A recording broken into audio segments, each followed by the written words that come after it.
The purpose of the group coming together today and over the past couple of days is to really explore where does the business come from and where are we going to go with it as we progress forward. We have the asset set, the people, and the capability to deliver a 10% growth division. The aim for this meeting here is to really figure out what do we want to do in the next 18, 24, 36 months, and how do we take the entire division forward. We put a challenge out to the organization around where we should be in 3 years. Is there a way that we can have some level of alignment on where we're going 3 years out, bubbling up those key themes, building that backlog of ideas? Why do you think growth is important?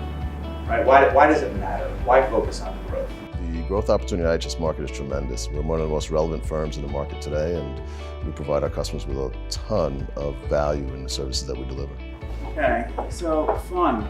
Like, growth is fun. It's a really nice chance to work with team members. It's a lot of fun, and I think we're going to end up with a lot of great decisions to deliver better products and services to customers and create opportunities for our people. When you're growing, you're inventing new things, you're engaged with customers, work is a challenge, it's exciting. The real benefit of bringing everybody together, some of them coming in through new acquisitions, is creating a culture and bringing in all the good parts from the various companies. So not only from the legacy businesses, but also the new businesses we bring. To be able to sit and see kind of the breadth and depth of offerings we have across the whole firm, I think when you're working in the firm, you don't really necessarily get sight of that.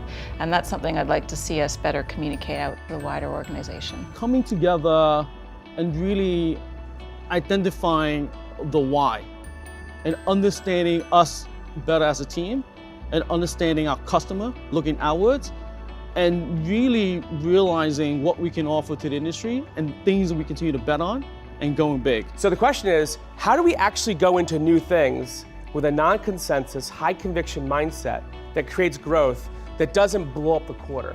How does that permission exist to do the new to big as a way of working every day? Very few people have the lens that we have. Our lens is we are data business first. We understand the nuances of taking data, combining it, deriving it, and creating value on top of it. We're one of the only people that sit there on top of 25 petabytes of data and say, okay, how do we make money from this?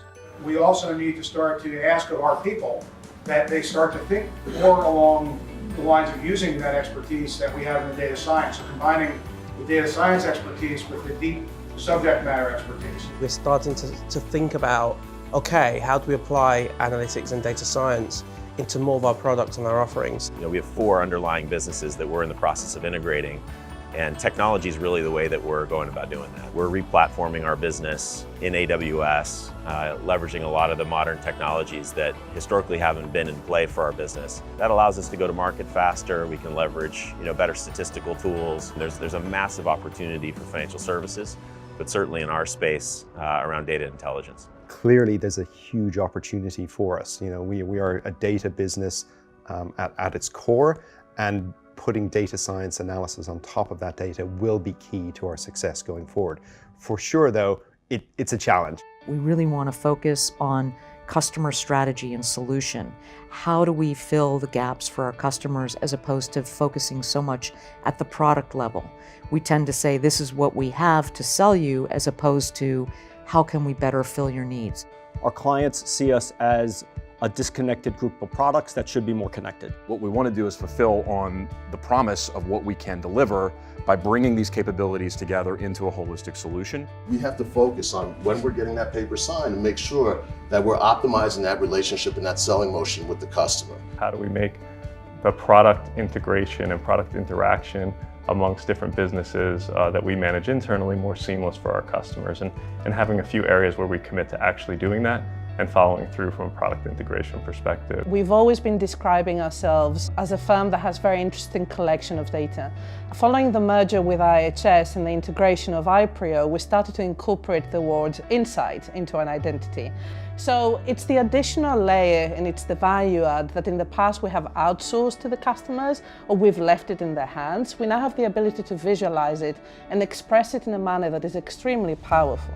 I think we're starting to get everybody kind of facing in the same direction, and then we'll all start walking together, and then I think we can say run, and we'll all be running in the same direction.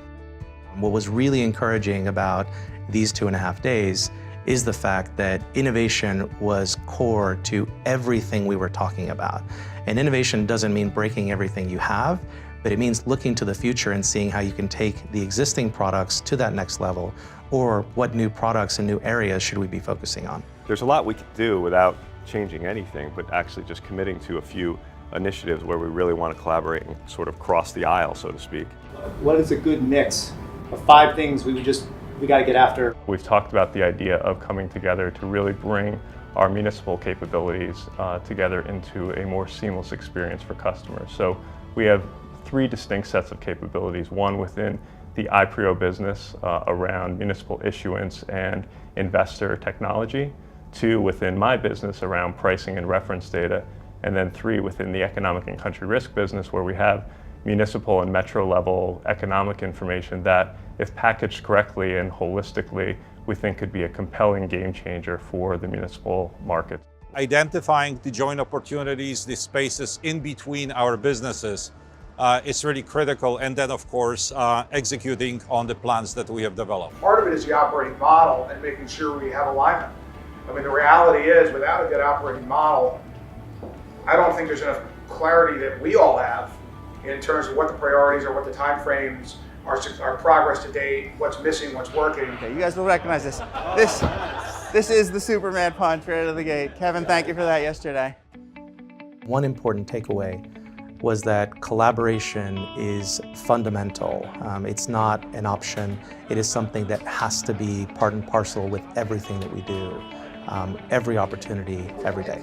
We have an incredible culture within this organization, and it's a culture of wanting to win, wanting to be entrepreneurial, and wanting to do all that as a team. There's a general recognition by everyone here that we have the best people in the industry. What does success look like? Like what do you want from the offsite? And for me, it's always about the people part. It's the relationships, the trust. We can try to solve some of these sort of space between the businesses and how do we work together better. And you can try to do that through process. You can try to mandate certain levels of interaction. But at the end of the day, it's about the relationships that you've built, the trust that you've built, a desire to want to work together. And it's obviously beyond that, it's super inspirational just to look around the room and be like, how the heck did I get invited to this thing? Every time we've done these things, we learn something new. That's as simple as that. You learn something new when you're meeting people that you cannot achieve on a phone, on a conference call. It's done face to face. At the end of the day, we're a people business. We have fantastic partners. There are amazingly smart people in the room. But the last couple of days has really been a game changer. Yeah, it was a good day.